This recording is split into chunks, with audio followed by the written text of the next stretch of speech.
ఇంతకుముందు మనం మాట్లాడుకున్నట్టుగానే కళ్యాణ్ గారు ఒకవేళ పాలిటిక్స్‌కి వెళ్ళినా కూడా ఆయనకున్న ఫ్యాన్ బేస్ ఏమాత్రం తగ్గలేదు సార్. అలాగే ఇది ఒక big budget film, periodic film. ఖచ్చితంగా ఒక డిఫరెంట్ అటెంప్ట్. మరి దానికి తగ్గట్టుగానే బిజినెస్ అంతా కూడా దానికి తగ్గట్టుగానే జరిగిందంటారా? అంతే సార్. ఇప్పుడు ఏది దానికి తగ్గట్టంటే ఖర్చుకు తగ్గట్టు సినిమాని సేల్ చేయాలి గదా! అవును. ఎందుకంటే అవును. ఖర్చు పెట్టేసి అవును.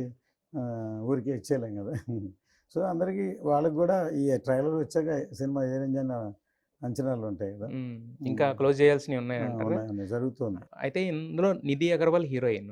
సో, కళ్యాణ్ గారు టైటిల్ లీడ్ గదా! సో, అంటే హీరోయిన్ లాగా చూడాలా? నిధిది సెపరేట్ క్యారెక్టర్ ఉంటదా 'నిధి అగర్వాల్‌ది'? ఓకే. ఎవరైనా క్యారెక్టర్ ఏదైనా హీరోయిన్ హీరోయినే. ఇప్పటికి స్టోరీ రివీల్ చేయలేం. సినిమా చూస్తే తెలుస్తది. అదే అన్నీ థియేటర్‌లో చూసి తెలుసుకోమంటారనమాట అయితే. Yes sir. ఇక అంటే 'కీరవాణి' ఒక్కొక్క కాన్సెప్ట్ ఒక్కోలా ఉంటది కదా! హ్మ్. నేచురల్‌గా అంతే. హ్మ్. హ్మ్. రెగ్యులర్‌గా డ్యూయెట్లు పాడి, రెగ్యులర్‌గా అన్నట్టే సినిమాలు ఉండవు కదా! హ్మ్. అది. అంటే మాకొక అంటే అర్థం కాలేదు. అంటే మీరు చెప్పిందేమో 'తారా ఓ తార' అనే సాంగ్ ఏమో దీనికి ఐటెమ్ సాంగ్ అన్నట్టు చెప్తున్నారు గదా! But she is the one and only lead only character one lead hero అంతే. కనిపిస్తుంది గదా! సో, అదే ఎలా ఉంటది one and at least only heroine. హ్మ్. అంటే వీరమల్లితో ఏమన్నా ఆడి పాడేదేమన్నా ఉంటదా? లేతే సెపరేట్‌గా ఒక ట్రాక్ చూపించబోతున్నారనేది ఒక చిన్న క్యూరియాసిటీ అడుగుదామని అంతే వేరే ఏం లేదు సార్. ఓకే. ఇక ఈ సినిమాకి one of the main highlight ఏంటంటే కీరవాణి గారి మ్యూజిక్ అనమాట. ఆఫ్టర్ ఆస్కార్ అందుకున్న తర్వాత ఆయన చేస్తున్న సినిమా గదా! సో, మరి కీరవాణి గారి మ్యూజిక్‌తో ఏ సినిమానైనా కూడా నెక్స్ట్ లెవెల్‌లో తీసుకెళ్తారు గదా! సో, మరి 'ఆర్ఆర్' అనేది మొత్తం టోటల్ ఎలా వచ్చింది? ఎలా జరిగింది సార్? ఈచ్ అంటే 'బాహుబలి', 'త్రిబుల్ ఆర్' ఆ జోనర్‌లో టైప్ ఆఫ్ ఫిల్మ్ కాబట్టి హ్మ్. ఆల్రెడీ ఆయన ముద్ర ఏంటో అందరికీ తెలుసు. హ్మ్. సో, అది కరెక్టే ఆయనకి యాప్ట్ ఉంది.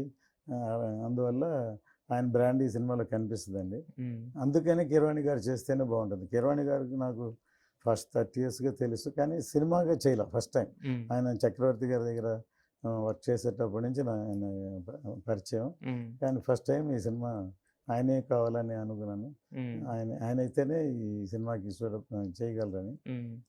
మొన్నతో చూసారు. ఇప్పుడు వచ్చే సాంగ్స్ చూసారు. హ్మ్. ఇట్లాంటి ఒక జోనర్‌లో ఉన్న సినిమా సాంగ్స్ హిట్ అవ్వడమే చాలా ప్లస్ హ్మ్. సినిమాకి హ్మ్. ఆల్రెడీ. హ్మ్. హ్మ్. అంటే మ్యూజికల్‌గా రెగ్యులర్ సినిమా కాకుండా డిఫరెంట్ జోన్‌లో సాంగ్స్ కూడా అడ్వాంటేజ్ అయితే ప్లస్ హ్మ్. అయితే హ్మ్. ఇప్పుడు ఆల్రెడీ స్టార్ట్ అయినాయి.